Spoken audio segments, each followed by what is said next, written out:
Ellen Pao making headlines again. You may remember she recently lost her sexual discrimination suit in Silicon Valley.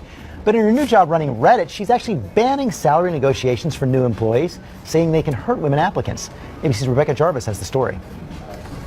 This morning, Ellen Pao, the woman at the center of Silicon Valley's biggest sex discrimination suit, making headlines again. This time as the head of social media company Reddit, choosing to ban all salary negotiations for new employees. Telling the Wall Street Journal, men negotiate harder than women do, and sometimes women get penalized when they do negotiate. We aren't going to reward people who are better negotiators with more compensation. Pao recently made headlines after losing a gender discrimination lawsuit she brought against her former employer, venture capital firm Kleiner Perkins Caulfield & Byers, alleging the company failed to promote her because she's a woman. I have told my story, and thousands of people have heard it. Telling Yahoo Global News anchor Katie Couric this week she's proud of her stand. Hearing so much support from so many people has been really rewarding.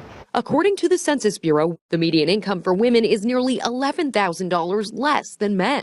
In Silicon Valley, an even greater divide, with men bringing in nearly $35,000 more than women with the same level of education.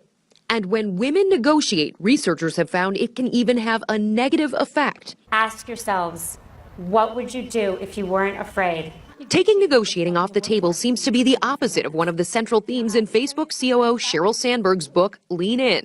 Sandberg encourages women to ask for what they deserve in the workplace. Success is every single woman out there feeling fully empowered and having the tools to dream any dream and know she can make it come true. For Good Morning America, Rebecca Jarvis, ABC News, Phoenix. Okay, let's talk about this now. We have Barbara Corcoran from Shark Tank here, also our workplace contributor, Troy Johnson, also CEO of Women for Hire. And Barbara, we all know the statistic. Women working full-time earn about 77% of what men earn. Will this actually help level the playing field? Of course it will. I think it's the beginning of a conversation. It's a bold move. Just think about it. If you're a man or a woman, you walk into a new workplace and you know that every single person there is being paid exactly what you are paid for doing the same job. It's not only good for men and women, it's great for business. I mean, that's a great place to work.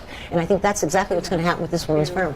And what's your take on it, Tori? I don't agree. I don't agree with that. First, I would say that's a little bit of a misinterpretation because I don't know anywhere that Ellen Pao said that everyone's going to be paid equal. What she said was that we're going to decide what is fair pay when you join our company. And that's it. We make the decision. And that's it. There is no negotiation. But she hasn't yet said we're going to pay men and women equally. So I think that if you really want to talk about pay parity between men and women, then I think that internally we should make, or she should make, salary data transparent. Tell people what people are being paid for the same role, for the same job within the company. Tell people in advance, here's how we're going to determine what your promotion scale looks like, what your raises can look like. Share that data. Women are often lowballed, and it's because we don't know the data. So share the data. You think every company should do that?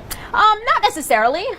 Certainly not necessarily. Well, I think not all companies. Why not? Because all I don't think that taking away a salary negotiation at the beginning of the process is the answer. I think that we have to have a bigger conversation about how we perceive women who negotiate. And I think that we have to give women all the tools, all the empowerment, and also do better training on the other side so that women who do negotiate aren't thought of as, difficult, demanding, rocking the boat. We want to speak up. We want to value our worth. We want to have a voice at the table, but we want that voice to be respected. And the women who are respected the most in negotiation are the ones who bring not only the confidence, but also a sense of camaraderie and collaboration, because we walk in and say, I want to create a win for everybody. This is the last time you and I are going to be on the opposite side. One thing on negotiation? I think negotiation, male or female, is a confidence game played out in the head.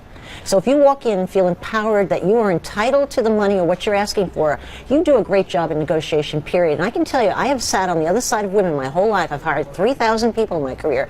And I can tell you that when a woman's across the table from me, I'm going to get a better deal as an employer. I know it. Then shouldn't women improve their negotiating skills? They should, but it's played out in their head. And my little trick that I still use, because I still lack that confidence in a situation where I'm fading on the vine, so to speak, is I sit there and I say, what would a man do?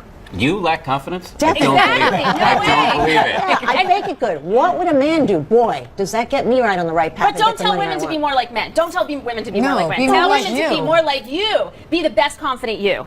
We're going to end on that. This was great to be. I know. Thank you guys both very much.